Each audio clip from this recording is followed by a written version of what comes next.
সুপ্রিয় দর্শক,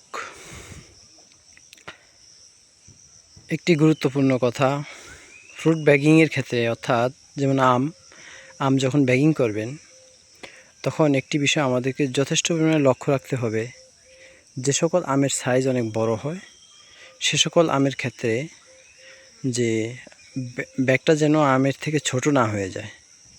তো সাম্প্রতিক আমি লক্ষ্য করুন, আমার চিয়াংমাই জাতের আমগুলোকে ব্যাগিং করেছি। তো এই আমগুলোতে ব্যাগিং করার ক্ষেত্রে যে বড় বড় আমগুলো ব্যাগিং করেছি আগে, তো তার মধ্যে কিছু আম, বিশেষ করে একটি আম অনেক বড় হয়ে গেছে, ব্যাগের চেয়েও বড়।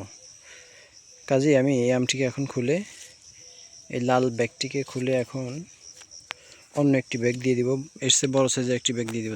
দেখুন দর্শক, আম এটা চিয়াংমাই আম, তো এটা অনেক লাম্বাটে হয়, মোটা কম হয় বাট লাম্বাটে হয়। ব্যানানা আমের চেয়েও অনেক লম্বা হয়, তার চেয়েও মোটা হয়। তো এখন এই ব্যাগটি খুলে আমি অন্য একটি ব্যাগ পরিয়ে দেব, কারণ আমটি আর নয় বৃদ্ধি পেতে সমস্যা হবে বা আমটি ঝরে যেতে পারে।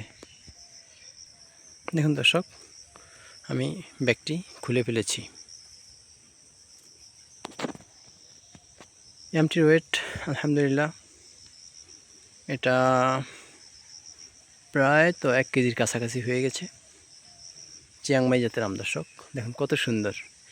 এটা কালার ভালো, কালার পিঙ্ক কালার পুরোপুরি হয়নি, এর কারণ হচ্ছে ব্যাগিং করা ছিল, তো তাই আমি প্রায় সবগুলো আম ব্যাগিং করে দিয়েছি। আমি অবজারভেশনে রেখেছি বাকি আমগুলোকে।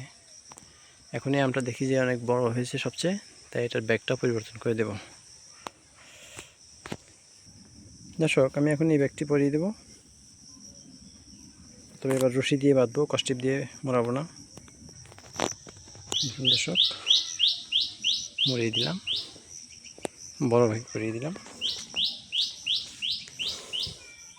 এভাবে আপনারা ব্যাগ পরানোর ক্ষেত্রে সতর্কতা অবলম্বন করতে হবে।